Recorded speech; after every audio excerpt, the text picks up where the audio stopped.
Pequeñas grandes historias del Museo Marítimo y del Presidio de Ushuaia.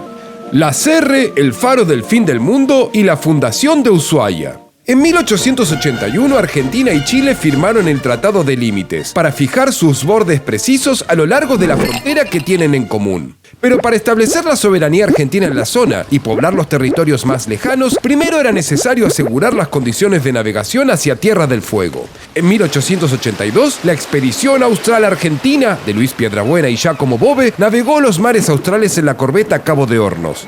En esa expedición, ellos hicieron estudios y observaciones para saber dónde ubicar posibles faros.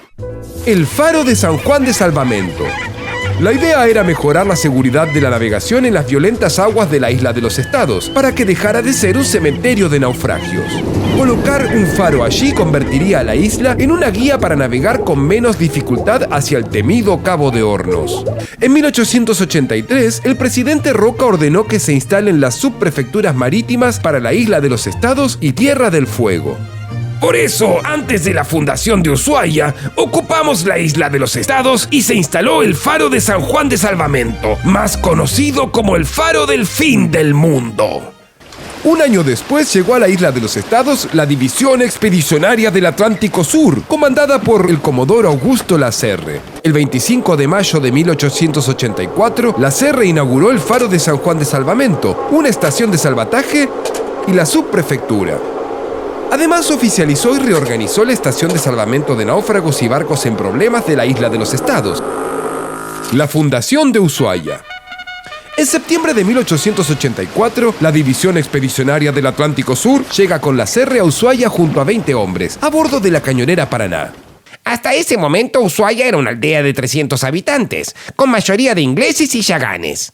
La principal actividad de Ushuaia era la misión anglicana, a cargo del superintendente inglés, el reverendo Thomas Bridges. Los misioneros de ese establecimiento querían civilizar a los indios y educarlos en la religión. Si bien en la mayoría de los mapas de la época no figuraba Ushuaia, en distintos documentos donde se menciona su nombre, la escritura variaba entre Oshovia, Oshovia, Ushuaia y Usianía. Los misioneros y visitantes ocasionales usaban estos nombres indistintamente. El 12 de octubre de 1884, La Serre crea la subprefectura de Ushuaia, fecha que después se definió como la fundación de Ushuaia. Ese día, La Serre arrió la bandera británica para izar la bandera argentina en el sitio donde ahora está el monolito de la misión.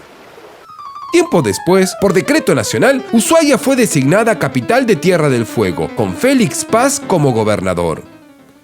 Luego de la fundación de Ushuaia, Thomas Bridges dio por concluido su trabajo en la misión y construyó la estancia Harberton en las tierras que el gobierno argentino le entregó en agradecimiento a sus años de trabajo en favor de los nativos y también por los náufragos.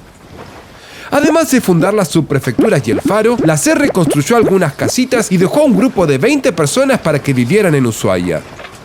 De este modo, Ushuaia se convirtió en la primera y única colonia argentina, fundada desde el principio para extender y afianzar la soberanía nacional en la región más austral del mundo. Uno de esos primeros 20 fue Luis Fique, el primer argentino en establecerse en la zona, que además inauguró uno de los primeros almacenes de ramos generales, al cual bautizó el primer argentino. Pero eso ya es otra historia.